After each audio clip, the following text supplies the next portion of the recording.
السلام عليكم. نأمل تكونوا بخير وصحة وسلامة وعافية.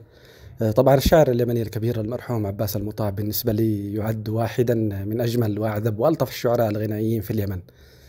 هذا الشاعر له إسهامات كبيرة في كتابة العديد من الأغاني اليمنية الشهيرة التي غناها فنانون كثر على مدى عقود، خصوصا الأغاني ذات اللون الصنعاني الفريد، هذا اللون الآسر للقلب والروح.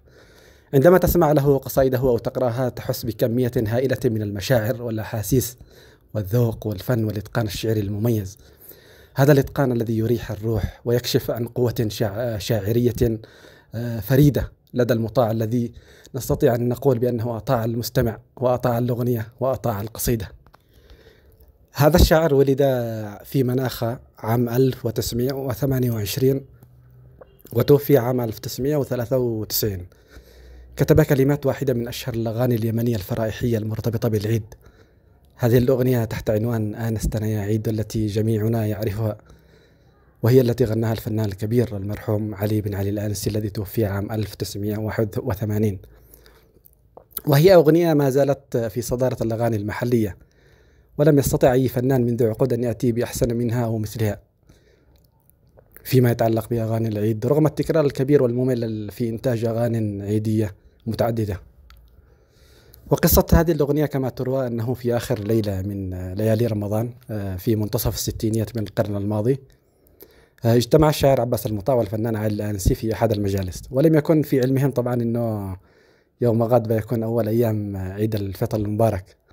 فجاءهم أحد الأشخاص يسمى حسين الجبري وأخبرهم أن غدا هو بيكون عيد، فماذا لديهم لاستقباله؟ وجه الآنسي السؤال للشاعر المطاع، فما كان منه إلا أن انتزع الورقة البيضاء التي في علبة التبغ أي باك السيجارة وكتب عليها الأبيات الأولى قبل أن نستكملها لاحقا. الشاعر المطاع هو أيضا صاحب كلمات الأغنية الشهيرة ليت والله ولا أيام ثواني، التي غناها الفنان الكبير أحمد السنيدار، وغناها بعدها فنانون آخرون، حيث تتسم بعذوبة الألفاظ وقوة الأحاسيس وقافية موحدة تحمله جاذبية فريدة ورائعة. أيضا طبعا من بين الأغاني الفريدة التي كتب كلماتها المطاع أغنية من علمك يا طويل العمر. من علمك يا طويل العمر هذا التجني بالله، من علمك. غناها الفنان الكبير علي بن علي الآنسي، وجددها الفنان الكبير أيضا فؤاد الكبسي بقالب حديث فريد وجذاب، وهي أغنية للأمانة يعني سمعتها بصوت الكبسي عشرات المرات بدون أي ملل. وكون القصيدة أيضا تحمل قصة واقعية دفعت الشاعر إلى حياكة هذه الكلمات بقالب وذوق شعري جذاب ورائع. يقال حول هذه القصيدة إن والد عباس المطاع كان في السجن، وزوجته كانت تعمل لإعالة أولادها وزوجها، لأنه زوجها في السجن كما قلنا. وفي السجن تعرف والد المطاع على أحد المشايخ، بعد سنوات تم إطلاق سراحه، وبدلا من الرعاية والاهتمام بأسرته ورد الجميل لزوجته على كفاحها في محنته، تزوج بابنة الشيخ الذي عرفه في السجن وترك أسرته. فنظم عباس المطاع قصيدة جميلة، هذه القصيدة التي شرحنا مطلعها على لسان أمه. ومن أبيات هذه القصيدة: من علمك يا طويل العمر هذا التجني بالله، من علمك؟ ومن سمح لك بظلمي له 100,000 جني، والهاك عن مغرمك والله ما كنت متوقع، ولا كان ظني بأنني شعدمك.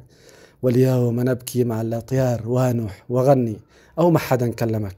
يا حلو حبيتك أكثر من حياتي ومني، لكن أسف مهرمك. كما كتب المطاع قصيدة الأغنية الوطنية المعروفة نحن الشباب نحن الشباب، التي غناها أيضا المرحوم علي بن علي الآنسي، وفي مطلعها: لبيك يا يمن الحضارة والخلود، لبيك يا رمز البطولة والصمود، بدمائنا وبلا حساب سنفتدي أرض الجدود. والشاعر المطاع له أكثر من كتاب وديوان شعري، منها ديوان تحت عنوان أشواق وأشواك الذي تم إصداره بداية التسعينات، وهذا الاسم استخدمته أيضا قناة اليمن الفضائية التي سمت أحد المسلسلات التلفزيونية باسم هذا الديوان قبل حوالي 16 أو 17 عاما. هذا مقال كتبته سابقا وأحببت حاليا تحويله إلى مقطع فيديو.